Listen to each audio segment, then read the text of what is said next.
What if the reason your dog panics every time you leave has nothing to do with how long you're gone, and everything to do with what you do in the final 30 seconds before you walk out the door? Most owners have no idea they're making this mistake. And it's not because they don't care. It's because everything they're doing feels loving in the moment. The long goodbye, the extra cuddle, the guilty voice saying, "I'll be back soon, I promise." But here's what the science actually shows. That kind of exit doesn't calm your dog. It wires them for anxiety, and by the time the door clicks shut, their nervous system is already in full panic mode. Today I'm going to walk you through 5 science-backed steps you can do in under 30 seconds. Well, a minute if you do them all. That communicate one clear message to your dog's brain before you leave. You are safe, and I will be back. And stay for number 5. Because it's the most common mistake even the most devoted dog owners make, and fixing it costs you nothing. 1. The silent connection ritual. Let's start with what almost every owner gets completely backwards. Right before leaving, most people spike the energy. They rush around grabbing keys, talking fast, using that high-pitched guilty voice. "Okay, baby, mommy's going now, be a good boy. I love you so much," because they feel bad about leaving and they're trying to compensate. But here's what that does to your dog. You are handing them a peak of emotional energy, and then disappearing. The door shuts and they are left at the top of that wave with nowhere to go.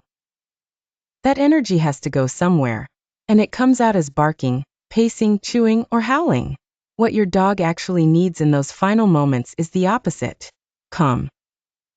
Steady. Normal. Research into dog behavior and stress responses consistently shows that a calm, regulated owner creates a calm, regulated dog. And one of the most powerful ways to transmit that calm isn't through words, it's through your presence. Here's what to do. In the last minute before you leave, walk over to your dog, soften your face, and make gentle, relaxed eye contact for about 10 to 15 seconds. Not an intense stare, just a quiet, natural connection. Then look away first. Calmly, like absolutely nothing is happening. That small act sends a clear signal deep into your dog's nervous system. This is normal. You are safe. Nothing bad is coming. And if your dog has already started watching you like a detective the moment you touched your keys, that's not clinginess. That's them reading microsignals you didn't even know you were sending, which is exactly why step 1 matters so much. 2. Release the hidden tension zones. Here's something most owners never think about. A quick pat on the head before you leave doesn't undo hours of stored tension in your dog's body. And when the body stays tense, the nervous system stays on alert. Dogs carry physical tension in places we rarely touch, the webbing between the toes, and the area where the front legs meet the chest. These spots hold stress the same way you might carry it in your shoulders or jaw without realizing it. And when those areas stay tight, your dog's body is essentially stuck in a low-level state of something is wrong. Research on calming touch in animals consistently shows that slow, gentle pressure in these tension zones can actively reduce stress signals and help a dog settle into a calmer baseline before separation.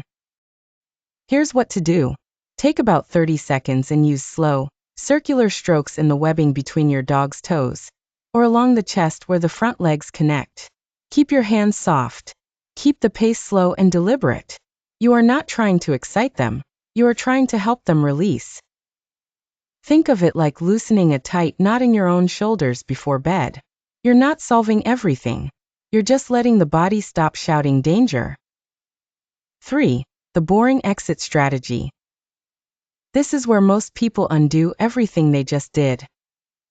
They kneel down. They pull their dog in for a long hug. They whisper, "I'll miss you so much," with genuine heartfelt emotion. And then they keep looking back as they walk to the door, like they're leaving for a 6-month expedition. And every single one of those signals tells your dog the same thing. This is a big deal.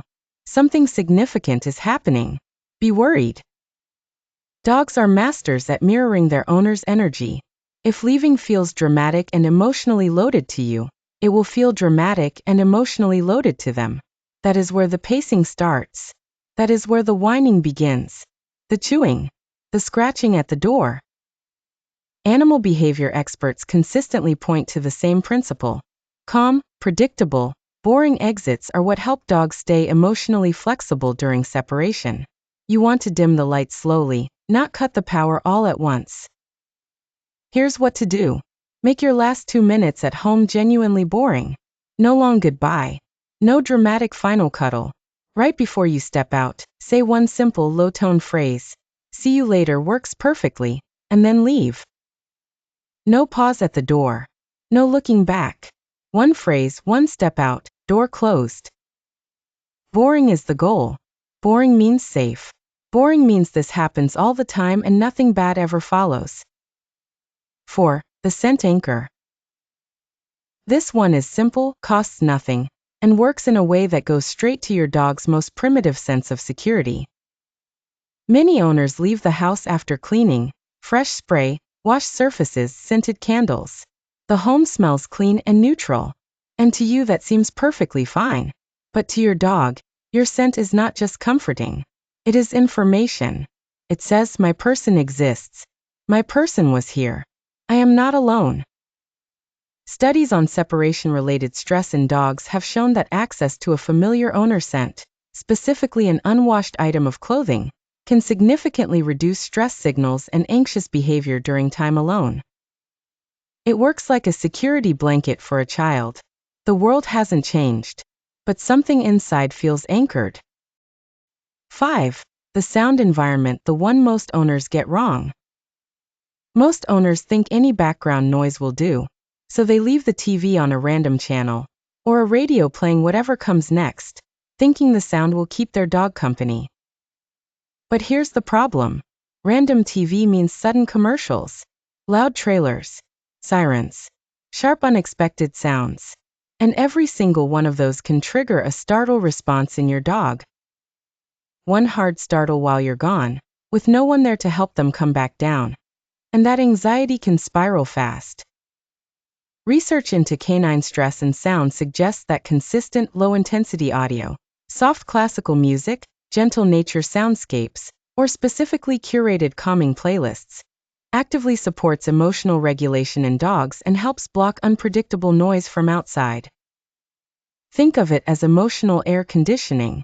You can't control the world outside the door, but you can control the atmosphere inside the home. Here's what to do. 5 minutes before you leave, put on a dedicated dog calming playlist or a steady nature soundscape, rainfall, soft forest sounds, gentle white noise, at a calm, conversational volume. Keep it consistent. No random channels, no sudden volume spikes. Just a steady, predictable sound environment that tells your dog's nervous system, nothing unexpected is happening here. If you only change one thing after watching this, make it this one. Unpredictable sound is a silent anxiety trigger hiding in most homes, and most owners never connect it to the chewing or barking they come home to. When you do these 5 things, you are doing something much bigger than preventing a chewed cushion or a noise complaint from the neighbors. You are speaking directly to the part of your dog's brain that decides whether alone time means danger or rest. You are teaching their nervous system, one exit at a time, that the door closing is not abandonment.